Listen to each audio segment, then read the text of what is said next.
gave us the teaching of Marcus Garvey.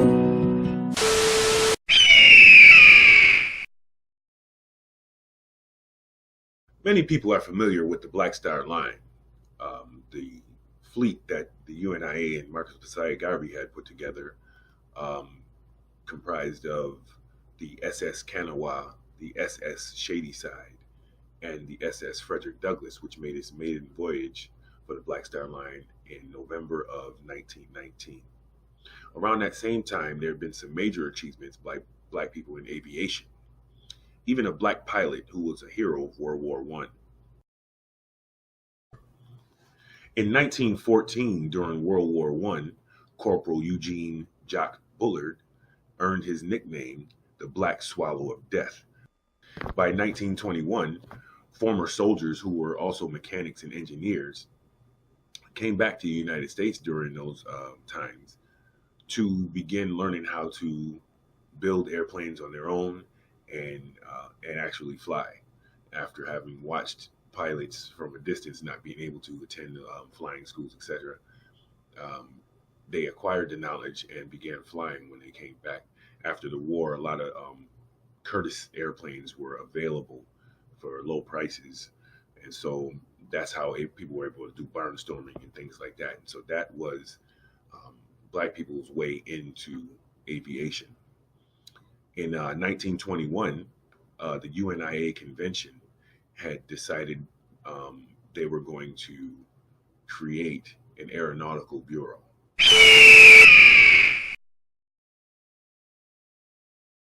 September 3rd, 1922 was understood to be the first public flight of a black female pilot in the United States. The theatricality of that production was undeniable and deliberate. Donning a striking military uniform, Bessie Coleman lifted off in an on-loan Curtiss airplane. While Coleman remained the star of the program, UNIA member Hubert Julian performed a parachute jump as an additional feature. African-American pilot Edison McVey made a cameo appearance, presenting Coleman with a beautiful bouquet upon completion of her demonstration, a ceremony of welcome for a fellow African-American flight pioneer. The theme of Black pride in past, present, and future accomplishment was further underscored by the fact that Coleman's appearance honored the all-black 15th Infantry, the Harlem Hellfighters, which had seen service in World War I. Another fact is the Harlem Hellfighters was connected with James Reese Europe, who had a connection here in Buffalo with the Colored Musicians Club.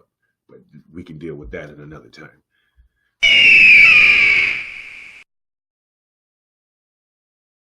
Captain Edison McVeigh, codename Flying Ace, codename King of Stunts. He served with the U.S. Army Service 95th Pursuit Squadron as a mechanic during World War I. He was the first pilot of the UNIA Aeronautical Bureau in 1921. He was an attaché in the Universal African Royal Guards, which was a Universal African Legion division. He opened his own flying school for black pilots. He wrote an aviation column for Garvey's Negro World until 1933. And he was the star in a Norman Studios movie called The Flying Ace, alongside Bessie Coleman. They ended up having some negotiation problems. Bessie Coleman ended up passing away that same year. And so the directors and the producers of the movie ended up casting two actors to portray Captain Edison McVeigh and Queen Bessie Coleman. But the significance of that movie was major. People who ended up seeing that movie will go on to become some of the first black pilots of the Tuskegee Airmen.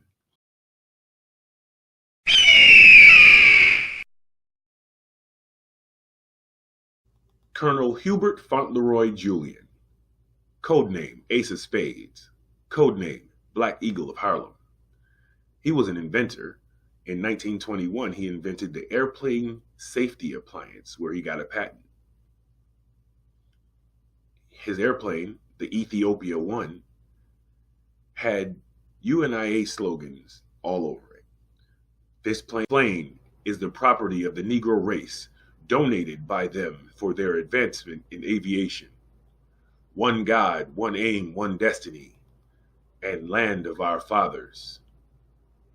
In August 1922, the Negro World announced that Julian would head the aeronautical department of the UNIA, which came to be known as the Black Eagle Flying Corps. When Garvey informed Julian of an upcoming Universal Negro Improvement Association convention at the organization's Liberty Hall in Harlem, Julian decided to introduce himself to the community in grand style. Just as delegates were crowding into Liberty Hall, Julian swooped down over the building in a rented airplane. Airplanes were still a novelty, and the sight of one would make boys stop with excitement. No one except Garvey knew who was at the controls of the plane. Garvey noted, "His example should inspire us." Julian was made a colonel in the Ethiopian Air Force and military governor of Ethiopia when that country was invaded by Italian dictator Benito Mussolini. In 1940, when Finland was attacked by the Soviet Union, Colonel Julian flew to that country and was soon appointed captain in the Finnish Air Force and placed in charge of a squadron. He also dabbled briefly in the film business, producing 2 movies in conjunction with pioneer black filmmaker Oscar Mitchell, the notorious Eleanor Lee and Lying Lips. Also, connecting with the music, Sam Manning, in a song entitled Lieutenant Julian in 1947, immortalized the Black Eagle. Another point of note, Sam Manning was one of the earliest Calypsonians who achieved international acclaim. He was born around 1899 in Trinidad and died in 1960 while traveling in Africa. Manning served in the British West Indies Regiment in France and the Middle East during World War I. In the 1920s, he moved to New York, where he recorded the music that combined jazz and calypso rhythms. His song Lieutenant Julian commemorated the 1929 transatlantic flight by Hubert Julian.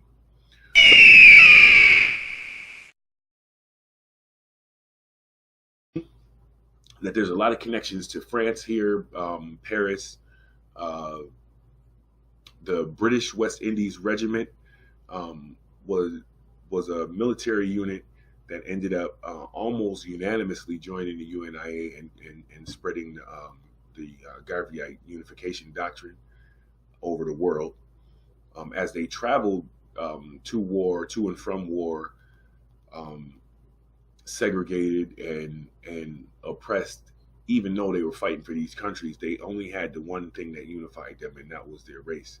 And so when they came together, they had no other choice but to discuss Marcus Garvey's dream of unification and uplifting our race. So what you see later on is after the movie, the Flying Ace, representing Captain McVeigh, you see Tuskegee Airmen, you see the actual, the first black airport, you see the first black airplane manufacturing companies, you see more and more black pilots. So as we look to Bessie Coleman, Queen Bessie Coleman, as a pioneer, we also must acknowledge her involvement with Marcus Messiah Garvey and how they were able to inspire black aviation throughout the world through the Black Eagle Flying Corps.